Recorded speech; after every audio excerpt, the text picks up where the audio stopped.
यशो, कहाँ गई?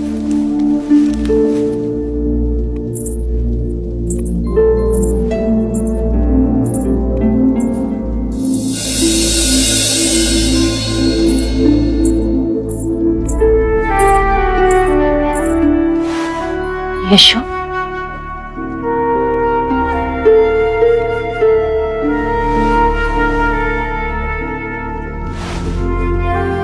क्या हुआ पुत्री? तू यहाँ क्यों सो रही है? आप मेरी चिंता ना करें। यशो, बोलना। कुछ दिनों से मन में बहुत छटपटाहट हो रही है, और फिर कल रात ये मेरे स्वप्न में भी आए थे। सिद्धार्थ तेरे मन से गया ही कब था? हाँ, पर अब तो भेंट केवल स्वप्न में ही होती है।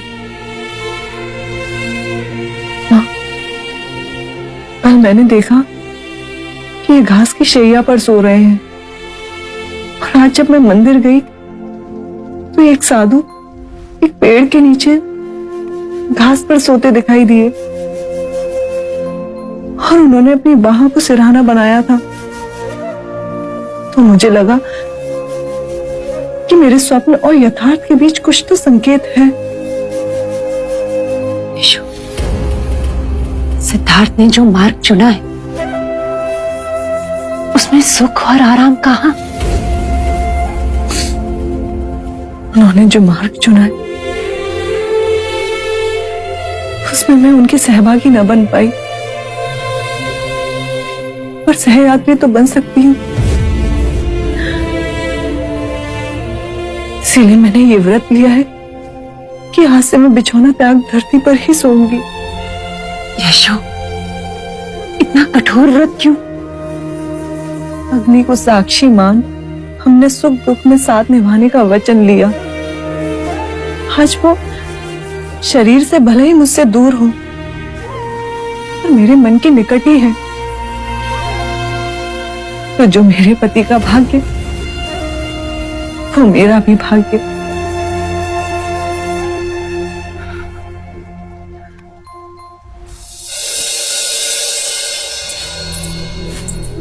तो तुम मेरा पीछा नहीं छोड़ोगे? कदापि नहीं। आपको उरुहला छोड़ने की क्या आवश्यकता थी? इतने घने जंगल में आप करेंगे क्या? ध्यान और तपस्या। वो तो आप नदी के तट पे भी कर सकते थे। मुझे पूर्ण एकांत चाहिए सुजाता। अब आप सबको मेरे लिए कष्ट उठाकर आने की आवश्यकता नहीं। हम आपकी साधना में बाधक नहीं बनेंगे, किंतु एक समय का भोजन आपको स्वीकारना होगा। हाँ तो कहिए। हाँ, बालपन के हट के आगे कभी कोई टिका है क्या?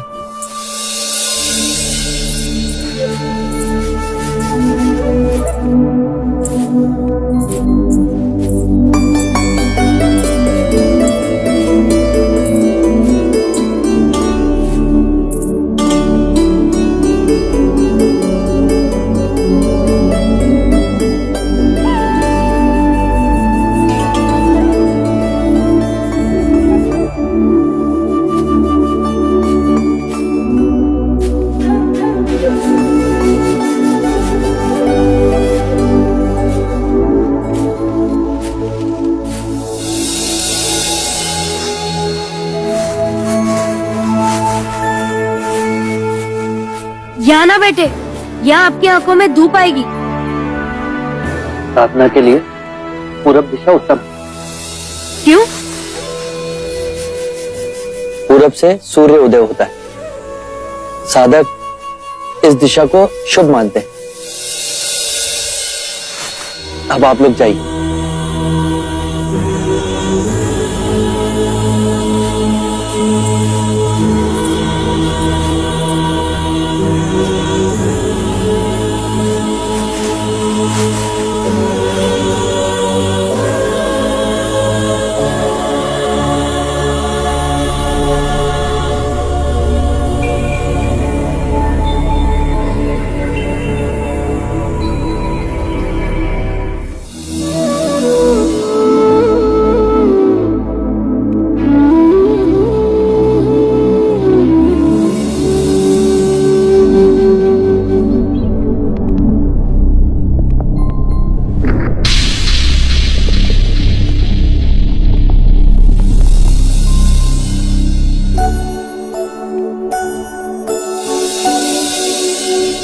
पुत्र सन्यासी ही बने।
आप तो दिनों आग बंद करे बैठे रहते, हम तो दोषण आग बंद करे तो अंधेरा दिखता है। आपने क्या देखा? पूरा जीवन आंखों के सामने से निकल गया। ये पेड़ हर ऋतु में अपना रूप बदलते हैं।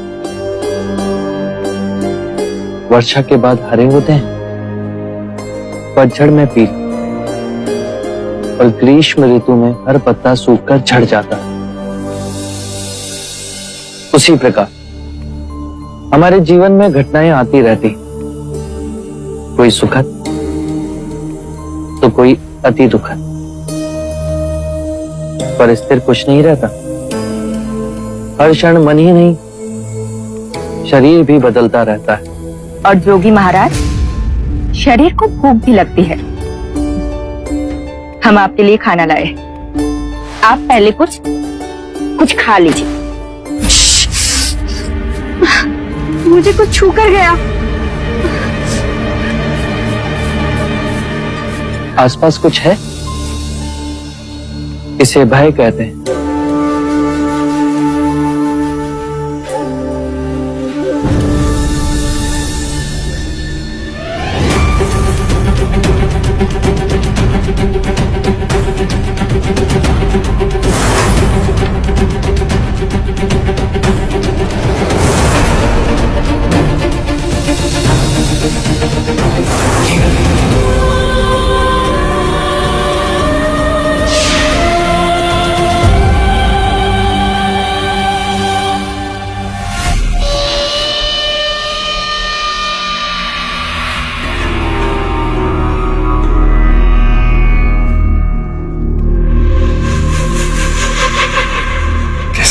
का बना है सिद्धार्थ, ये सुंदर चेहरा, ये केश, ये मादक शरीर, इस अपूर्व प्रतिमा को ठुकरा कैसे दिया?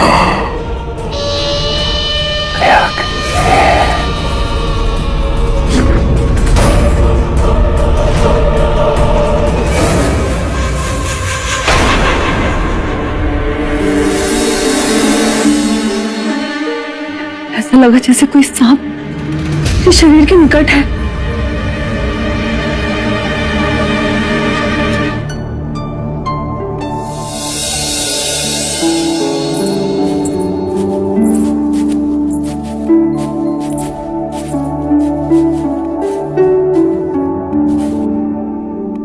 आज भी जोगी ने आंखें नहीं खोली। खीर के दोने जस के 10 परे हैं।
ये सच में कोई बड़े ऋषि मुनि है?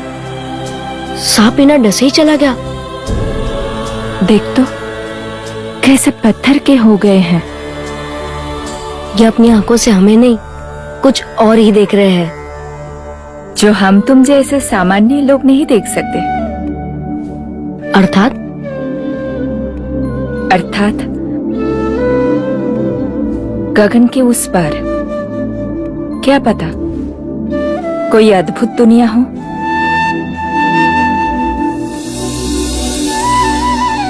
चलो चलते हैं।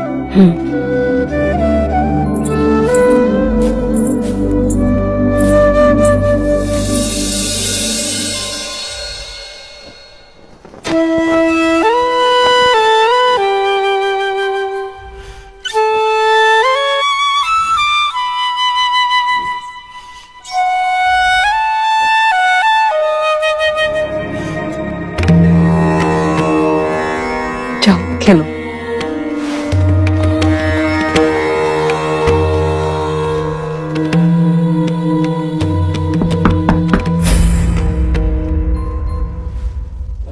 अपने आने की सूचना दे रहा हूं,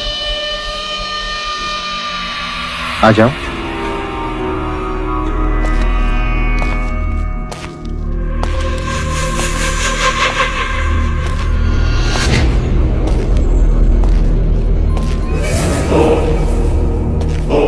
गांधार से गहनों का व्यापारी आया था। मैंने देखा तो तुम्हारी याद आ गई। सोचा सिद्धार्थ तो है नहीं, तो क्यों ना मैं ही तुम्हारे लिए कुछ ले लूं।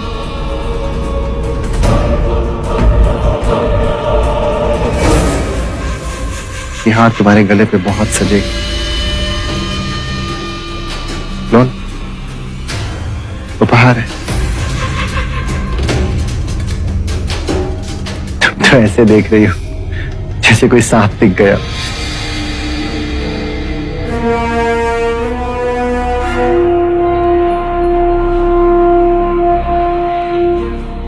बैठ लेना।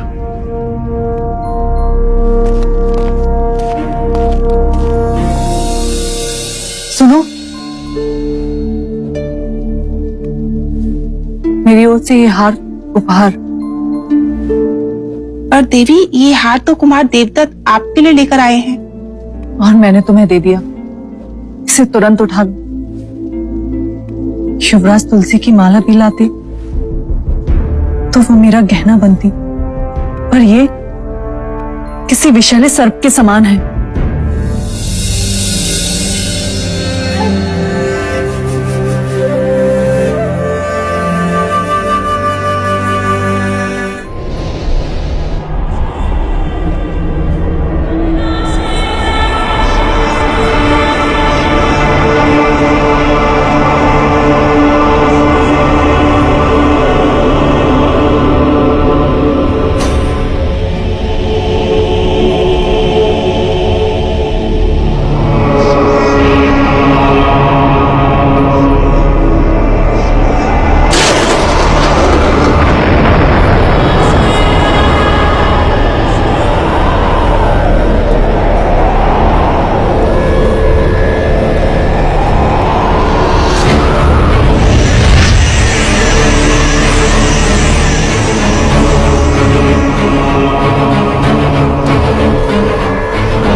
आंखें खोल, आंखें खोल।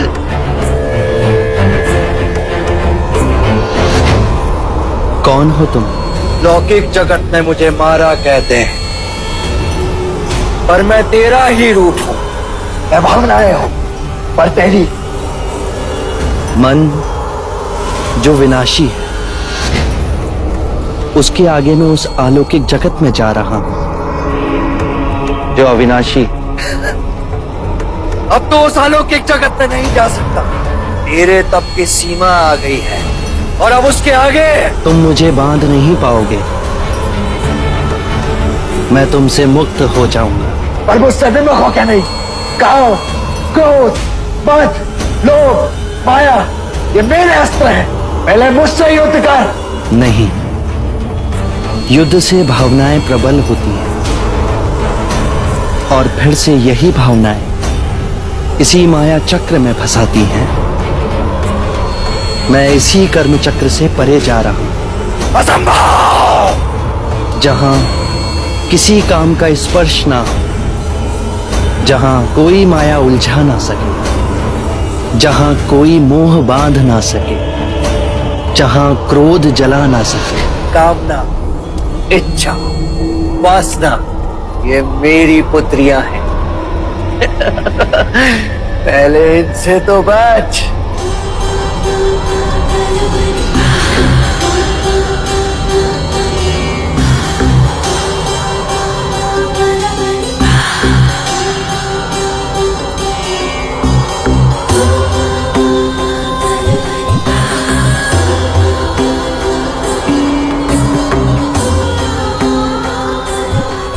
मैं कामना हूँ, मेरे स्पर्श में जीवन है, मुझसे प्रेम करो।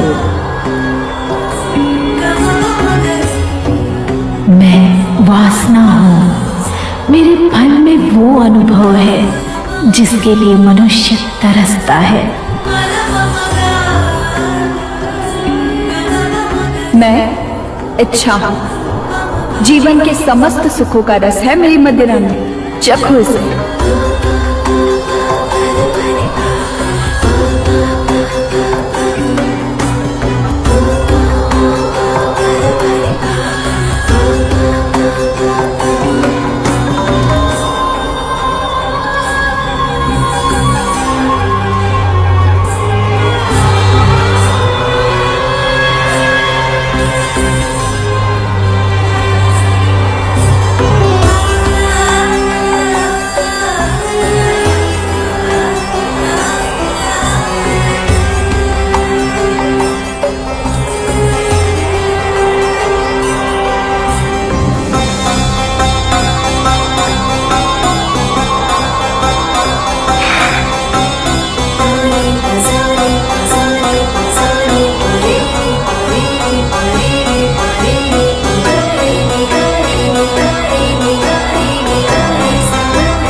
कामना, इच्छा, वासना, ये शरीर की प्रतिध्वनियां हैं। जब शरीर का मोह टूट जाए तो ये केवल एक पत्थर से टकराकर लुप्त हो जाती है। जैसे ज्ञान का सूर्य उदय होते ही अंधकार लुप्त हो जाता है, वैसे ही आत्मज्ञान का सूर्य जब मुदित होता है तो सारे प्रलोभन राग बन धरती पर गिर पड़ते हैं।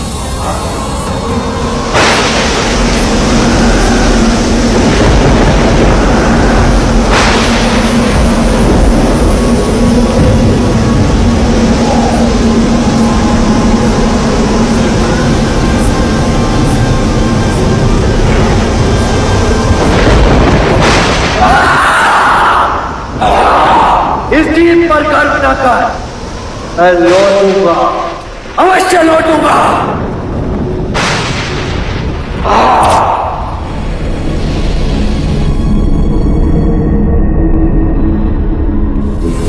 सत्य कथा, पुरुषार्थ कथा, सुनो सुनो सिद्धार्थ। प्रणाम।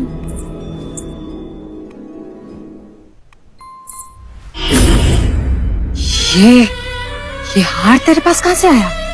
देवी यशोधरा ने दिया। यशोधरा के कक्ष से हार चुराती है और कहती है देवी यशोधरा ने दिया। बता मुझे। मेरा विश्वास कीजिए। तेरा विश्वास करूं? हाँ, तेरा विश्वास करूं? चल चल मेरे साथ। झूठ बोलती है। चल। मंगला काकी, ये क्या कर रही हैं आप? उतरो। यशो, तेरे चोर को पकड़ूं मैं और तू उससे सहानुभूति जता रही है। इस निर्दोष ने कुछ नहीं चुराया। आंखों वाले अंधे को क्या कहे। ये हार इसी ने चुराया है। नहीं, ये हार मैंने इसे दिया है। क्षमा करना, मेरे कारण तुम्हारे साथ ये दुर्व्यवहार हुआ। निसंकोच जा सकती हो।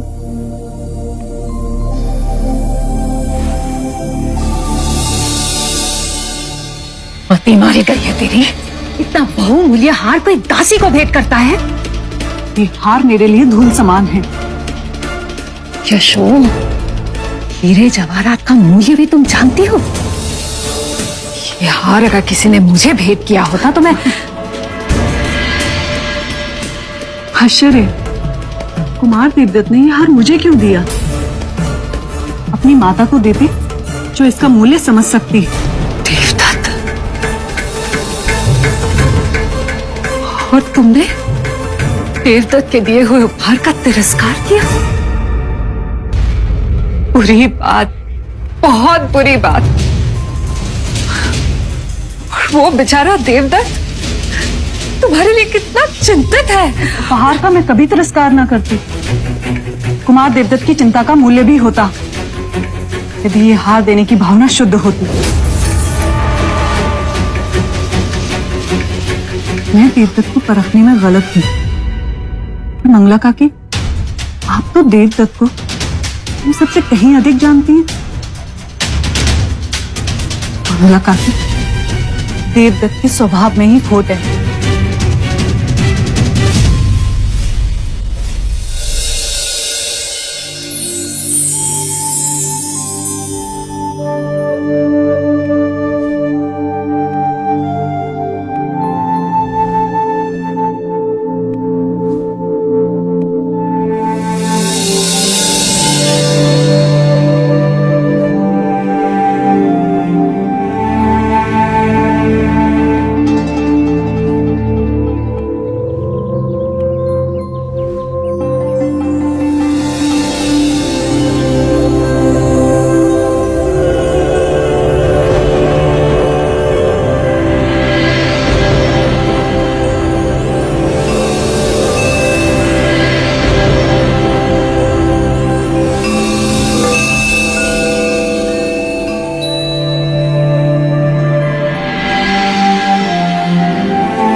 इस पत्ते में सूर्य, चांद, सितारे सब समाये हुए हैं। सूर्य के बिना इस पत्ते का अस्तित्व नहीं होता। बादलों के बिना वर्षा नहीं होती और वर्षा के बिना ये पत्ता नहीं होता। पृथ्वी, अंतरिक्ष, समय, मन सब इसमें समाये हैं। जैसे इस पत्ते का ना कभी जन्म हुआ, वैसे मेरा भी कभी जन्म नहीं हुआ। हम सब केवल प्रकट हुए हैं, इसीलिए हम कभी मृतक नहीं हो सकते, केवल अप्रकट हो जाएंगे। सारा ब्रह्मांड एक दूसरे से जुड़ा है और इसमें कोई द्वैत नहीं, अद्वैत है। प्रकृति का एक रूप यह पत्ता है, मैं हूं, हम सब हैं।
कल रात्रि मैंने बड़े असाधारण स्वप्न देखे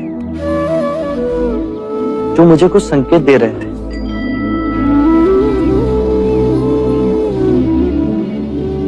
प्रथम स्वप्न में मैंने देखा कि ये पराक्रमी पृथ्वी मेरा बिछोना है, पर्वतों का राजा हिमालय मेरा सिरहाना है, मेरी बाईं भुजा पूर्व के महासागर पे विश्राम कर रही है, मेरी दाईं भुजा पश्चिम के महासागर में टिकी, मेरे दोनों चरण दक्षिण महासागर के जल से प्रक्षालित हैं। दूसरे स्वप्न में मैंने देखा कि मेरी नाभि से त्रिया नामक घास का तिनका उगा और बढ़ता ही रहा जब तक उसने बादलों को ना छू लिया। तीसरे स्वप्न में मैंने देखा कि हर रूप, हर वर्ण, हर रंग के असंख्य मनुष्य मेरे चरणों में अंजलि दे रहे हैं। चौथे स्वप्न में मैंने देखा कि चारों दिशा से 4 अलग रंगों के पंछी उड़ के मेरी ओर आए, पर मेरे समीप आते ही उनका रूपांतरण हुआ। वो अपने विभिन्न रंगों को त्याग शुभ्र श्वेत रंग के हो गए। ये इस बात का सूचक है हर रूप, हर रंग के लोग मेरी शरण में आएंगे बिना किसी भेदभाव। पांचवें स्वप्न में मैंने देखा कि मैं एक गोबर और लीद के पर्वत के नीचे खड़ा हूं। फिर मैं उस पर्वत के शिखर पर चढ़ा और लौट कर नीचे आया, पर मैं मलिन नहीं हुआ।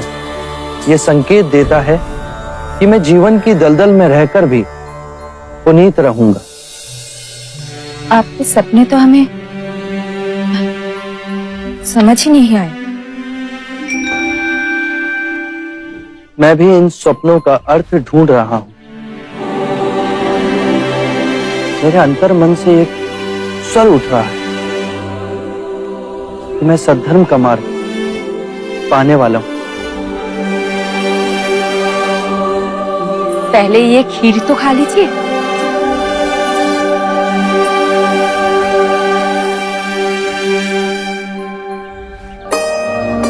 इस सोने के पात्र में खीर भी आकस्मिक नहीं।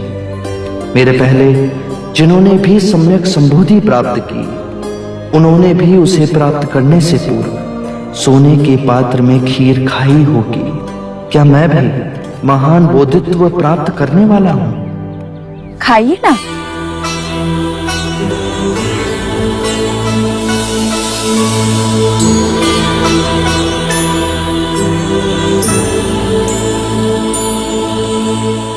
क्या ये स्वर्ण पात्र तुम मुझे दे सकती हो?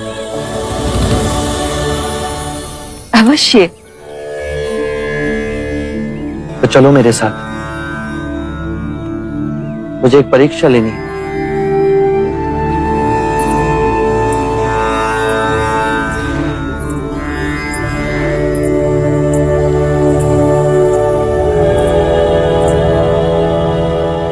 ये कैसी परीक्षा है?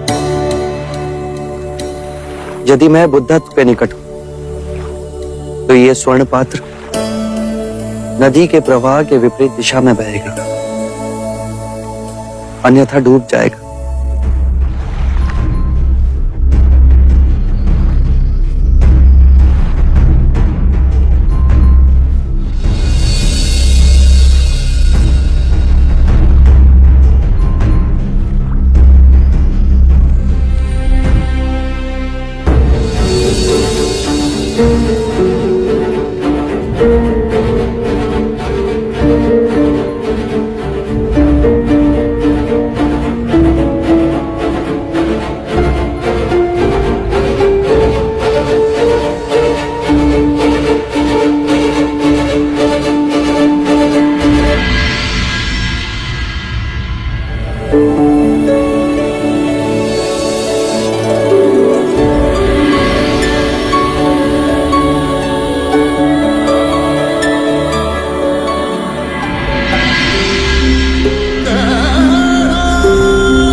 चाहे मेरी चमड़ी झुलस क्यों ना जाए, चाहे मेरे हस्त क्षीण क्यों ना हो जाए, चाहे मेरी अस्थि चूर चूर क्यों ना हो जाए, पर अब मैं अपनी साधना के आसन से नहीं उठूंगा।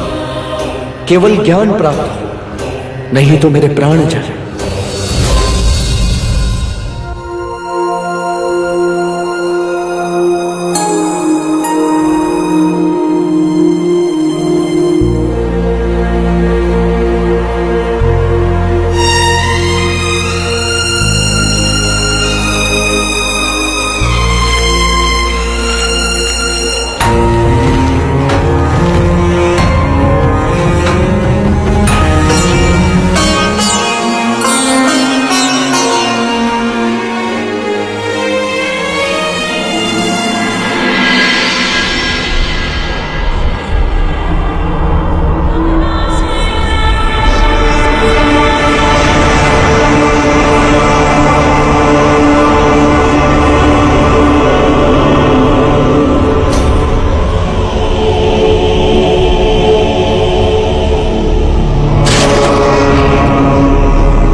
यदि परम सत्य तूने पा भी लिया तो तेरा विश्वास करेगा कौन?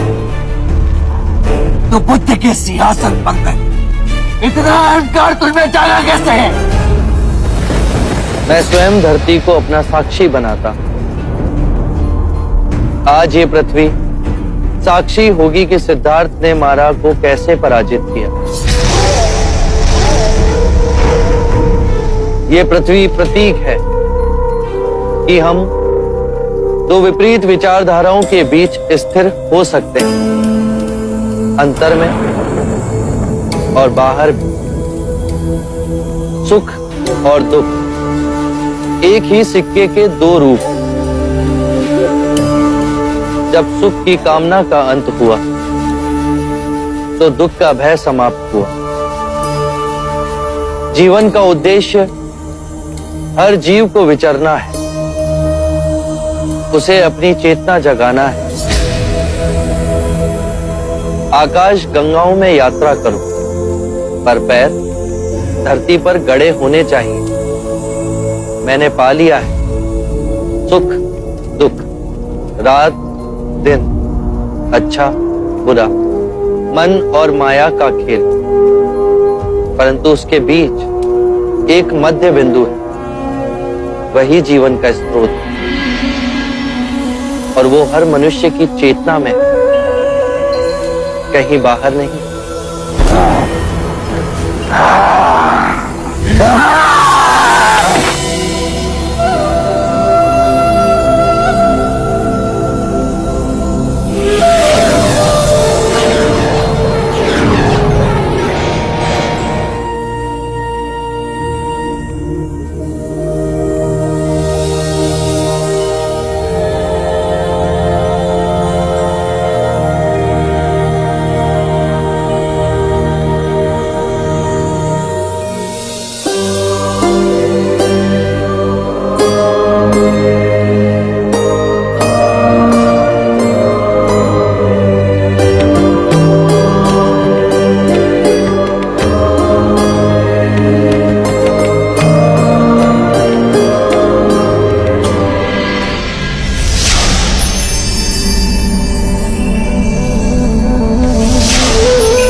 जो सिद्धार्थ नश्वर था वो तुम नहीं, तुम बुद्ध हो, अविनाशनीय बुद्ध। बुद्ध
अब तक अनेकों फूलों की वर्षा मुझ पर हुई, पर आज पहली बार मैंने एक फूल को जाना, अंतर्सात किया।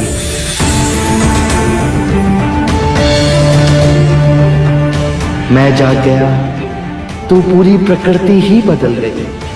आज इतनी सघन शांति है जैसे अंतर के नीले आकाश से विचारों के सारे बादल छट गए। मैं भी तुम्हारी तरह स्वच्छंद हो गया।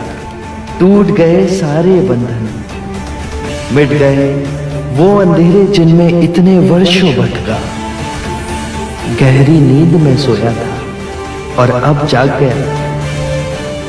यदि मैं जाग गया तो सारी मनुष्यता भी जाग सकती है।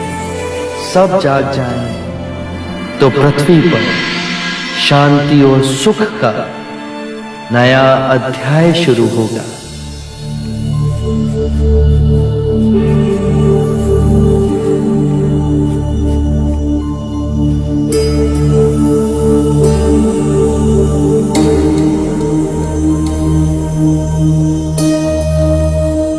ये हमारे जोगी नहीं, ये तो कोई देव दिखते हैं। देखो देखो, उनके चेहरे से ही नहीं पर उनके पूरे शरीर से प्रकाश ही प्रकाश बह रहा है। मुनि को कुछ हो गया है। हे वृक्ष, जैसे माँ अपनी कोख में एक बीज को संभाल के उसे एक नया जीवन देती है, उसी प्रकार तुमने मुझे एक नया जीवन दिया। शत शत प्रणाम। जाके सुजाता दीदी को जल्दी बुला ला, कहना जोगी जाग गए।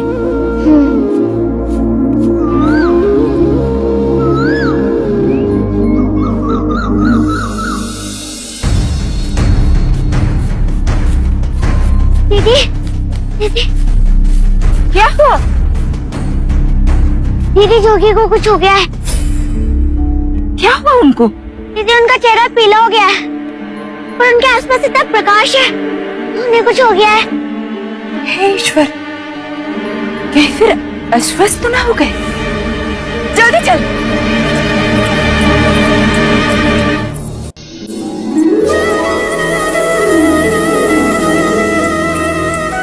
आज मैंने एक बड़ा ही सुखद स्वप्न देखा। यशो, नहीं माँ, पहले आप बोलिए। नहीं, पहले तू बोल। माँ, मैंने कल रात स्वप्न में देखा कि ये कपिलवस्तु लौट आए हैं। चारों ओर ढोल नगाड़े बज रहे हैं, प्रजा जन के द्वार पर दीपक जल रहे हैं, रंगोली बनी है और वो लोग पूजा की थाल लेकर उनकी प्रतीक्षा कर रहे हैं। चारों ओर से फूलों की वर्षा हो रही है, परंतु वो ना दिखे, केवल उनके सुंदर चरण दिखाई दिए। तुझे कैसे पता कि वो चरण सिद्धार्थ के ही थे? हाँ माँ, उन्हीं के थे। अच्छा, अब आप बताइए कि आप क्या कह रही थी? मुझे भी कल रात बहुत मीठी नींद आई। सुबह जब मैं जागी तो ऐसा लगा जैसे 6 वर्षों से मन पे रखा हुआ बोझ उतर गया। मुझे भी आज ऐसी अनुभूति हुई जो कि आर्य को पहली बार देखने के पश्चात हुई थी। ऐसा लग रहा है जैसे मन हवा में डोल रहा है। हो ना हो माँ, कुछ ना कुछ शुभ घटाए। सच यशो, सुबह से मेरा भी दायां अंग फड़क रहा है। कुछ ना कुछ शुभ घटित होने वाला है। कोई स्वप्न देख के प्रसन्न है तो कोई अंग फड़कने से प्रसन्न है। मंगला दीदी, प्रसन्नता तो एक छोटे से फूल से भी हो जाती है, किंतु कुछ लोग ऐसे भी हैं जो धन और धान्य से संपन्न होने के बाद भी प्रसन्न नहीं होते। ये संकेत मेरी ओर है महादेव। नहीं काकी माँ, माँ संकेत में बात नहीं करती। आज तो मेरे अंदर भी ऐसे उमंग उठी है, माँ ऐसा लग रहा है जैसे सब कुछ बदल गया है अथवा हम बदल गए हैं। बदलाव? मुझे तो नहीं लगता। अब देखो ना, पिछले 10 दिनों से ना तो मैंने कोई नए गहने बनाए और ना ही कोई पोशाक। मंगला दीदी, यदि आप असंतुष्ट हैं तो रहिए, किंतु जो संतुष्ट है उसका मन तो खट्टा ना कीजिए।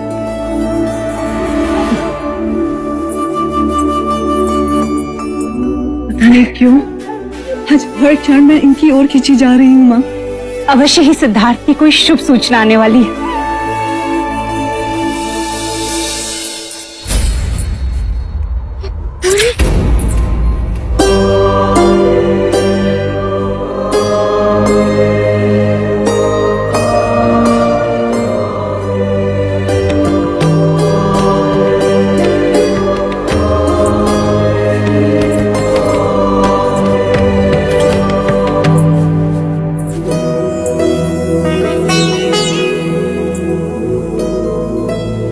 सारे जोगे ही हैं। आपकी आभा कितनी प्रकाशमय है, जैसे गयाशीष पर्वत पर उठता पूर्णिमा का चंद्र। आंखों में गौ समान करुणा और जंगल के सिंह समान निर्भीकता। आभार तुम सबका, आभार। हमने तो कुछ नहीं किया। निस्वार्थ प्रेम दिया। आपको आपकी जो खोज थी वो पूर्ण हुई है ना? हाँ, सोया था, जाग गया हूँ। ये कैसी अद्भुत खोज की आपने। हमें समझाएंगे?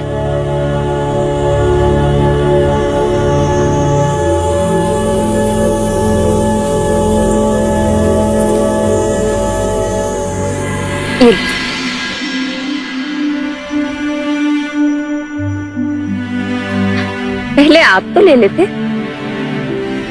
प्रेम बांटने से बढ़ता है। ये लीजिए।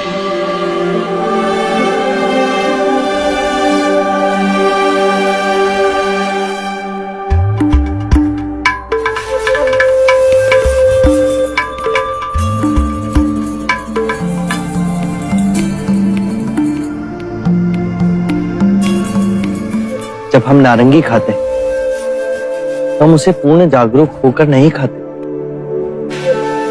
हमारे लिए ये नारंगी असत्य है। यदि ये नारंगी असत्य है, तो इसे खाने वाला भी असत्य हुआ ना। बेहोशी में हम इसे खाते हैं। यदि हम इसे होश पूर्वक खाएं, तो इसका अर्थ है हम पूरी चेतना से इस नारंगी के साथ एक रिश्ता जोड़ रहे हैं। ऐसा क्यों होता है? क्योंकि नारंगी खाने में हमारा ध्यान नहीं होता। हमारा मन अंदर ही अंदर असंख्य विचारों के पीछे दौड़ता रहता है। आने वाले कल की चिंता, बीते हुए कल का रोना।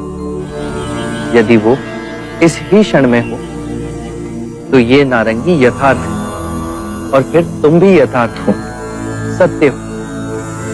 जो व्यक्ति जाग गया, उसे इस क्षण इस नारंगी में वो सब दिखाई देगा जो एक बेहोश व्यक्ति कभी नहीं देख सकेगा। जागा हुआ व्यक्ति उस वृक्ष को देखेगा जहां ये उपजा। वसंत ऋतु में उस वृक्ष पर खिलते हुए फूलों को देखेगा। धूप को, उस वृक्ष को पालते हुए देखेगा। वर्षा की बूंदों को उसे सींचते हुए देखेगा। पूरी प्रकृति इसमें समाई। कितनी सरल सी बात, लेकिन ये हमें क्यों नहीं समझ आई? ये समस्या नहीं, इसे अपने हृदय से देखना पड़ता है। इस नारंगी में और हमारे जीवन में समानता है। बताओ, इस नारंगी में कितनी फाके हैं? उसी प्रकार हर दिन में 24 घंटे होते हैं। 24 घंटों को होशपूर्ण इस तरह से जीना जैसे इस नारंगी की एक एक भाग का रस चखना। दिन के पल को चेतना में जियो। जो पीछे चला गया, उसका ना राग मन में हो और ना ही आने वाले कल के सपनों की नींद में मूर्छित हो। इसी क्षण में पूर्ण जियो। यदि जीवन ऐसे जी लिया, तो एक समझ जागेगी अपने विषय में और उसमें, जिसे हम अपने से बाहर समझते हैं। यदि ये समझ जागेगी, तो हमारे अंदर करुणा और प्रेम का भाव स्वाभाविक जागेगा। और उस करुणा और प्रेम से हम एक दूसरे को स्वीकार करेंगे। हम स्वयं जान जाएंगे कि हम में और अनेक में कोई भेद नहीं। एक ही चेतना, एक ही स्रोत। अब इसे खाइए।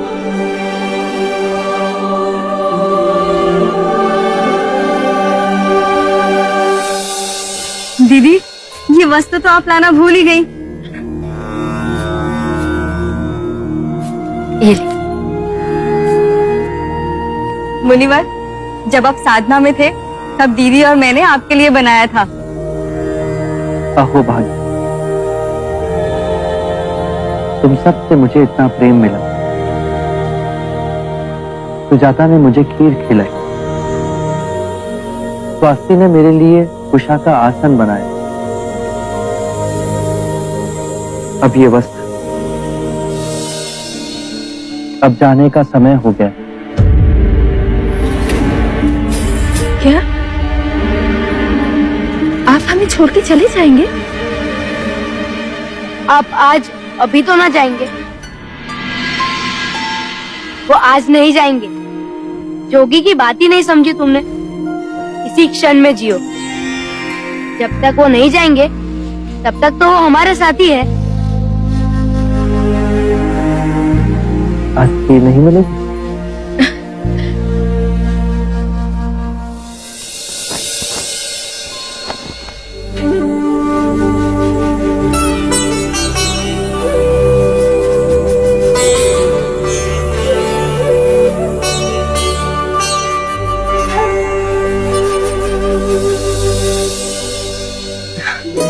जाओ, गुरुजी को प्रणाम करो।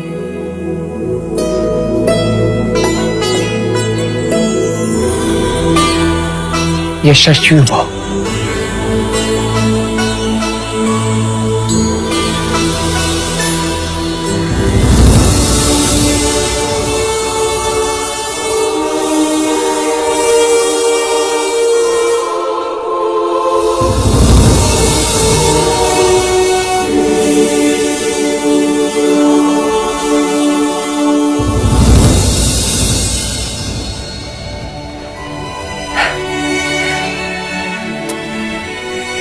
आज से तुम्हारी शिक्षा प्रारंभ हो रही है।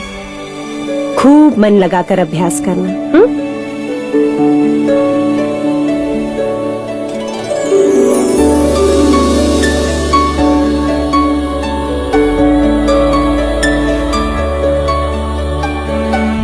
निस्वार्थ हो इस विश्व को कुछ देना, यही तुम्हारे पिता और माँ का आशीर्वाद है। अनुज, एक बात का ध्यान रखे कि राहुल किसी भी बंधन में न रहे। उसे किसी भी प्रकार के ज्ञान से वंचित न रखा जाए। जीवन के तथ्यों से उसे परिचित किया जाए। जन्म, मृत्यु, सुख, दुख, राहुल किसी भी ज्ञान से वंचित न रहे। सिद्धार्थ को सत्य से बचाने की मेरी असफल चेष्टा राहुल के साथ दोहराई ना जाए। मैं समझ गया भाई महाराज जी, आज्ञा दीजिए। चलो।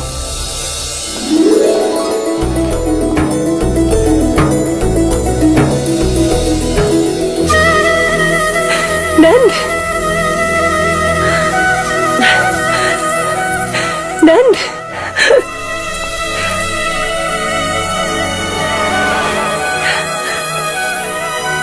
महानाम। नंद, तुम दोनों अचानक? शिक्षा पूर्ण हो गई माँ, तो घर आने की इतनी व्याकुलता हुई कि मैं सीधे ज्येष्ठ महानम के पास गया और हम रात्रि में ही गुरुकुल से निकल पड़े। मैंने कहा था ना माँ कि कुछ ना कुछ शुभ होने वाला है। राहुल विद्या प्राप्त करने जाएगा और नंद और महानामा विद्या प्राप्त करके आ गए। तो राहुल को घुड़सवारी मैं ही सिखाऊंगा और इसे अस्त्र शस्त्र का ज्ञान मैं ही दूंगा। अरे उसे बड़ा तो होने दो, उसके पश्चात जो चाहिए सिखा देना। पिताश्री,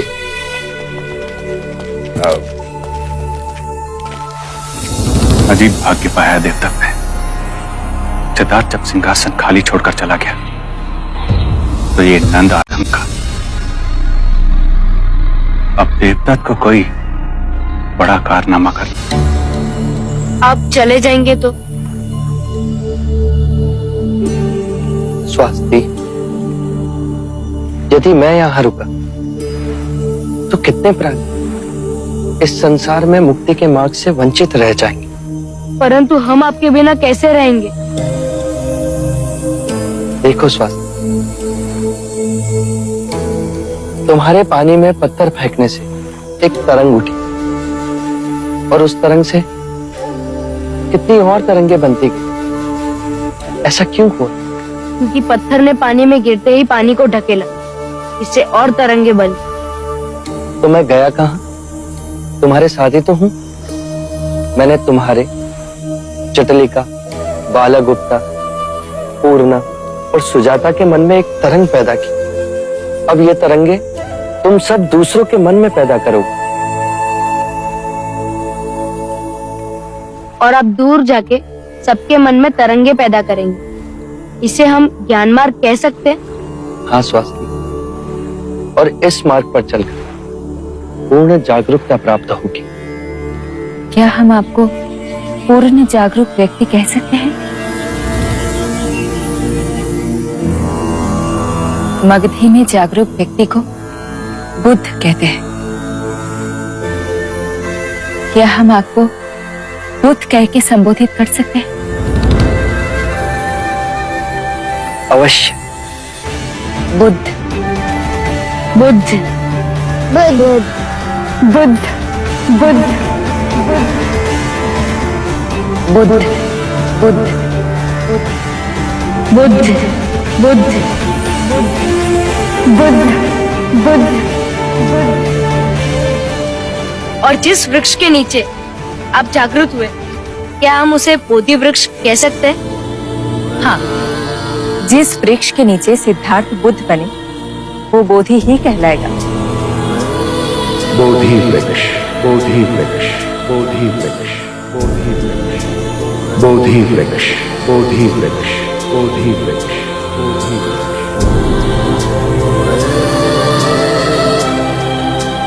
जिस सत्य को मैंने पा लिया अब वो मेरी ही नहीं, सारे संसार की संपत्ति है। अब वो संपूर्ण मानव जाति को उपलब्ध होनी चाहिए।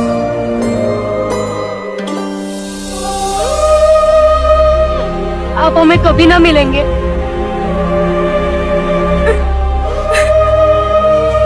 मैं तुम्हें वचन देता हूं, हम फिर मिलेंगे। मैं उरुवेला अवश्य लौट कर आऊंगा। मेरे इस मार्ग की खोज में आप सब मेरे सहयात्री।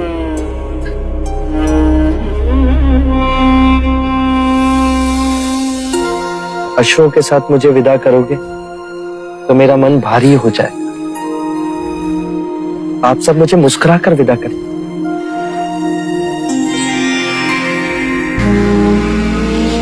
हम बनेंगे आपके तरंगे। हम बनेंगे आपकी तरंगे। हम आपकी बात सबको बताएंगे।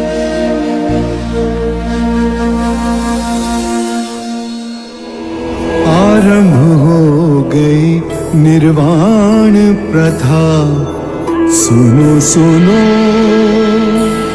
ये बुद्ध कथा।